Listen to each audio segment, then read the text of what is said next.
Hello ගුඩන් ටාග් සුබ දවසක් සියලු දෙනාට. අදත් මම ඔයගලන්ට නැවතත් ඔයගලන්ට මම ගෙනාවා මම ඔයගලන්ට පොරොන්දු වූ පරිදි අලුත් පාඩමක් මම ඔයගලන්ට පොරොන්දු වූ පරිදි අර ග්‍රූසන් එකේ එක්කම එන අනිත් ලෙසන් එක සිස් ෆෝස්ටර්න් කියන එක. ඒ කියන්නේ තමාව හඳුනා දෙන්නේ කොහොමද කියන පාඩම. සිස් ෆෝස්ටර්න් බලමු අපි කොහොමද තමන්ගේ නම අහන්නේ, තමන්ගේ වයස අහන්නේ, තමන් ජීවත් වෙන්නේ කොහෙද, කොහේ සිට දෙන්නේ කියන ඒ සිස් ෆෝස්ටර්න් බේසික් ලෙවල් එකේ ටික අද මම ඔයගලන්ට උගන්වනවා. ඒකට අපි අද කන්සන්ට්‍රේට් කරමු.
ඕකේ මම ඔයගලන්ට ලිව්වා සිස් ෆෝස්ටර්න් එකේ බේසික් එක. කියන්නේ ඉතාමත් නිතර අපිට යූස් වෙන ප්‍රේසන්ස් ටිකක්. හරි? ඒ ටික බලමු අපි කොහොමද නිතර යූස් වෙන වාක්‍ය ටිකක්. බලමු කොහොමද කියලා අපි ඒ ටික ලියලා තියෙන්නේ. right? Okay. we hyphen c. we hyphen c කියලා අපි අහනවා ඔබගේ නම කුමක්ද? we hyphen c. මේක හල C ෆෝම් එකෙන් ජර්මන් භාෂාවේ තියෙන මතක තියාගන්න C form and do form කියලා දෙකක්. C ෆෝම් කියන්නේ ෆෝමල්, ඒ කියන්නේ ගෞරවාන්විතව අපි කතා කරනවා. කියන්නේ අපි කෙනෙක්ව මුලදී හම්බෙනකොට අපි යව දන්නේ අපි යව මුලින්දී හම්බෙනකොට අපි යාට C ෆෝම් එකෙන් කතා කරනවා. එහෙම නැත්නම් අපි සමාජයේ ගරු කරන කෙනෙකුට අපි C ෆෝම් එකෙන් කතා කරනවා. මේ do ෆෝම් එක කියන්නේ ඉන්ෆෝමල්. ඉන්ෆෝමල් කියන්නේ අපි යාළුවන් අතර එහෙම නැත්නම් අපි ඥාතීන් අතර ගෙදර අපි පාවිච්චි වෙන භාෂාව තමයි do form කියලා කියන්නේ. ওই form දෙක ගැන මම ඔයගලන්ට ඉස්සරහට ඒ කියන්නේ පැහැදිලිව කියලා දෙනවා. අර මම කරන ඔයගලන්ට ඉස්සරහට personal pronoun. ඒ කියන්නේ කතුරුන්. හරි? personal pronoun කරද්දී මම ඔයගලන්ට මේ C form එකයි do form එකයි පැහැදිලිව කියලා දෙනවා. හරි. අද අපි concentrate කරමු C form එකේ. අද අපි බලමු කෙනෙක්ව හඳුනා ගන්නවා. හරි? හඳුනා ගන්නවා C ෆෝම් එකෙන් කවදවත් දැකලා නැහැ. එයාව අපි හඳුනා ගන්නවා අද. අපි එතකොට අපි පාවිච්චි කරනවා C ෆෝම් එක. do ෆෝම් එකෙන් අපි ඊළඟ ලෙසන් එකේ මම ඔයගලන්ට ප්‍රශ්න ටික දෙන්නම්. මේකෙදි concentrate කරන්න C ෆෝම් එකට. right? okay. we hyphen c. we hyphen c කියන්නේ ඔබගේ නම කුමක්ද? ඔබගේ නම මොකක්ද කියන එක තමයි we hyphen c කියලා කියන්නේ. ඔයගොල්ලෝ බය වෙන්න එපා. we hyphen v කියන්නේ මොකක්ද? hyphen කියන්නේ මොකක්ද? c කියන්නේ මොකක්ද? ඒවල එච්චර තේරුම් ගැන හිතන්න එපා. දැනට ඔයගොල්ලෝ ඒවල මම meanings දෙනවා ඔයගලන්ට. ඊට පස්සේ පාඩමේ. හරි? ඒ කියන්නේ word sets එක කියන එකට. ඒ කියන්නේ වචන මාලාවට මේ ඔයගලන්ට මම මේ වචන වල තේරුම් දෙනවා. right? ඒක නිසා හිතන්න එපා. දැනට ඔයගොල්ලෝ නිකන් කටපාඩම් කරගන්න, මෙමරයිස් කරගන්න කොහොමද නම අහන්නේ. හරි? we hyphen c කියලා අපි අහනවා නම. හරි? ඊට පස්සේ අපි අහනවා woher kommen sie. woher kommen sie. ඔබ කොහේ සිට දෙන්නේ? ඔබ කොහේ කෙනෙක්ද? ඔබ කොහේ සිට දෙන්නේ? ඔබ කොහේ කෙනෙක්ද? හරි? ඊට පස්සේ අපි අහනවා wo wohnen sie. ඔබ ජීවත් වෙන්නේ කොහේද? හරි? ඔබ ජීවත් වෙන්නේ කොහේද? ඊට පස්සේ මම ලියලා දිනවා wie alt sind sie. ඔබගේ වයස කීයද? වයස අහන විදිය. was sind sie von Beruf. ඔබ වෘත්තියෙන් කවුද? ඔබගේ වෘත්තිය කුමක්ද කියලා. හරි.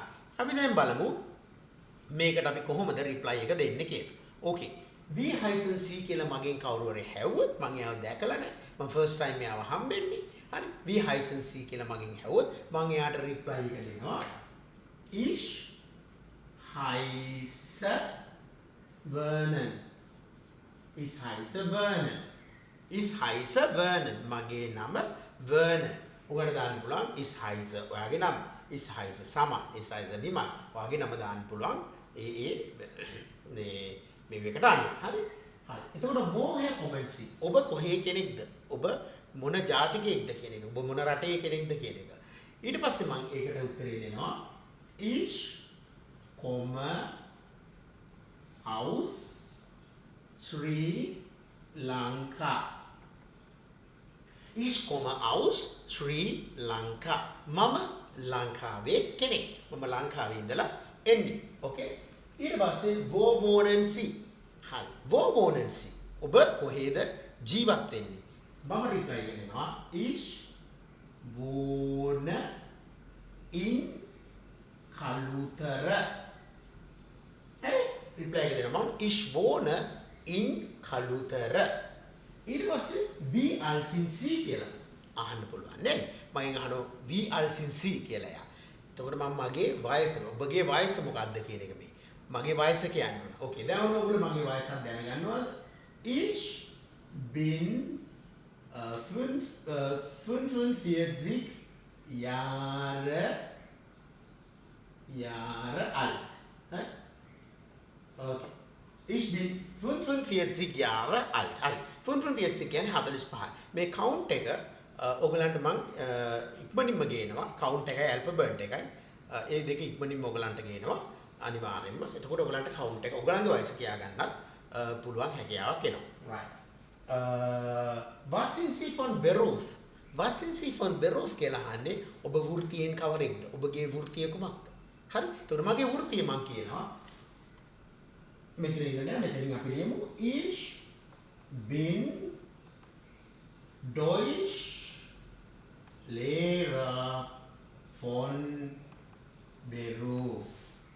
Anna. Was sind Sie von Beruf? Ich bin Deutschlehrer von Beruf. නැත්නම් උනාට අහන්න පුළුවන් ටිකක් බරට ඇහුවොත් was machen Sie beruflich? ඔබගේ වෘත්තිය කුමක්ද? was machen Sie beruflich? උත්තරේ දෙන්න පුළුවන් ich bin Deutschlehrer von Beruf. Ich bin nicht nur Deutschlehrer von Beruf, sondern auch deutschsprachige Reiseleiter von Beruf. මම වෘත්තියෙන් ජර්මන් ගුරුවරයෙක් විතරක් නෙමෙයි මම වෘත්තියෙන් ජර්මන් භාෂා සංචාරක උපදේශක වරයෙකුත් වෙනවා. right? okay. දැන් මොකද දන්න කොහොමද කියලා C form එකෙන් කොහොමද කෙනෙක්ගේ නම අහන්නේ? කෙනෙක් එන්නේ කොහේද කියලා අහන්න පුළුවන්. ඔබ කොයි රටේ කෙනෙක්ද? ඔබ ජීවත් වෙන්නේ කොහේද? ඔබේ වයස කීයද? ඔබගේ වෘත්තිය කුමක්ද? හරි. මෙන්න මේ බේසික් ෆ්‍රේසස් ටික ඔයාලට වැදගත් වෙයි. මෙව කරන්න ඕගොල්ලෝ කන්සන්ට්‍රේට් කරන්න මේකට මම ඊළඟ දවසේ තව මේකට ඇඩ් කරනවා. තව මේකේ දෙවෙනි ලෙසන් එක ඔයගලන්ට ගෙනෙනවා.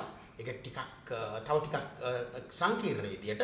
හරි. මේ ටිකට ඔයගොල්ලෝ කන්සන්ට්‍රේට් කරන්න දැන්ට මේක ස්ටඩි කරන්න. මේකේ ස්ටෙප් බයි ස්ටෙප් ඔයගලන්ට ඉදිරි පාඩම් මම ගෙනෙනවා. ඕකේ. බලාපොරොත්තු වෙනවා ඔයගලන්ට මේක අනිවාර්යයෙන්ම මේ බේසික් ලෙවල් එක බේසික් ලෙසන් එක ලෙවල් එක මගෙන් ගොඩක් ඉල්ලීම් කරලා තිබ්බස බේසික් පාඩම් ගෙනෙන්න. ඉතින් මම ඒක නිසා ඔන්න ඔයගලන්ට අද බේසික් ලෙසන් එකක් ගෙනාවා. ඉතින් අපි මේකට අනිවාර්යයෙන්ම ඔයගොල්ලෝ කන්සන්ට්‍රේට් කරලා මේක ලෙසන් එක හොඳට කියවන්න. මේවල තේරුම් ටික මීනින්ග්ස් ටික මම ඔයගලන්ට ඉක්මනින්ම ඊළඟ ලෙසන් එකේදී වෝඩ් සට්ස් එකේ කියන්නේ වචන මාලාවට ගෙනෙනවා. ඕකේ. Tschüss. Ich wünsche euch einen schönen Tag noch mal. Auf Wiedersehen. Nicht auf Wiederhören. Auf Wiedersehen. Tschüss.